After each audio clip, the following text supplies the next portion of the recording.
I'm with Patrick Peters, founder of Fourth Wall, and you made some big announcements today. Very big. We launched the TV buy button powered by PayPal, so that anytime you're watching TV, you can get a pop-up and buy the thing you're looking at. So it could be during a basketball game like we showed, during a 30-second spot, during a long-form ShamWow information.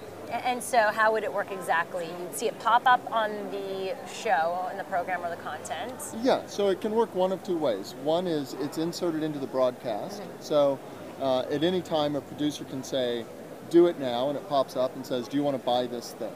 Or if it's a 30-second spot, same thing. Pizza commercial plays and it says, do you want the pizza? Yes. Or it can be detached, and you can treat it kind of like a shopping mall where you go in, find the product, and use PayPal to buy it. How are you working with broadcasters to make them understand how to use this type of tool within the content? We work with broadcasters a little bit. Primarily, we work through a company called Canoe Ventures, who works with programmers and advertisers. They're owned by the 6 largest cable operators. So they're trying to aggregate this effort by people like us and distribute it in a uniform way, so that Time Warner and Comcast and all those guys deploy it the same way, so that a broadcaster can deliver it everywhere. Right. How are you using PayPal and the platform to make this happen? So we're using the platform and syncing the set-top box with your PayPal account. And the Platform X obviously has all these capabilities. We started working with eBay years ago, and that was really before PayPal was in the picture. Yeah. So now we have the ability really to just say, this is who I am, we know where you live, what you're doing, and now I can buy something.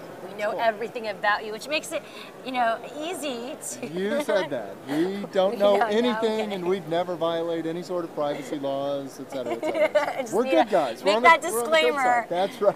But what do you hope this does for the consumer and the viewer? How do you hope this helps? Oh, well, think about it. You can make transactions on every screen you've got, right? All three, except the TV.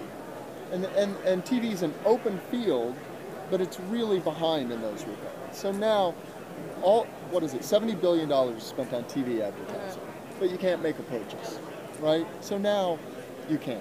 And as a consumer, I shouldn't have to go, oh, I'd really like that. Thanks for pushing it to me over and over and over. Now I think I'll go somewhere else to try and buy it, right? How many people do you know that either sit with a laptop or go into another room to do that? Yeah. Instead of just, you should be able to say, sure, why not? There you go. So this is your first time at Innovate. It is. What do you think? And this is really a spectacular show. Naveed did an amazing job, I think, putting the production together. A lot of energy.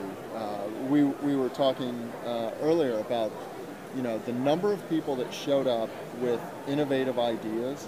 You can just feel it. It's very cool. So what are you seeing? What excites you here, besides your product, well, obviously, of course? Yeah. Kind of strategically, the thing that's most interesting to me is micropayment for content, right? Because whether I'm an iPad developer or an interactive TV guy or a mobile guy, you're facing the same problem. Like, I want your news story. How do I get that? Well, I can just get it for nothing, but that doesn't serve your purpose. I should be able to pay $1 to get the thing, and I think that's a cool idea. All right, so I need to ask you, I know you made the announcement today, but where are we going to be able to see this? Is it, greenlit yet in terms of being able to use your tool right now, or when are we going to be able to use it? You should be able to use it probably the beginning of the year. Okay. We're working with every major cable operator, and we're going to make some announcements at a conference called TV of Tomorrow in November in New York. Oh, I'll look forward to that, and you should too. What do you think 2011 holds in terms of this whole platform and the money industry? I'm probably the worst person to ask that question of, but I think the micropayment business and the ease with which you can make a payment that PayPal's bringing to the table could really change everything. I mean, you saw a lot of the things, being able to pay, whether it's payrolls, use invoices, micropayments. It's pretty cool stuff.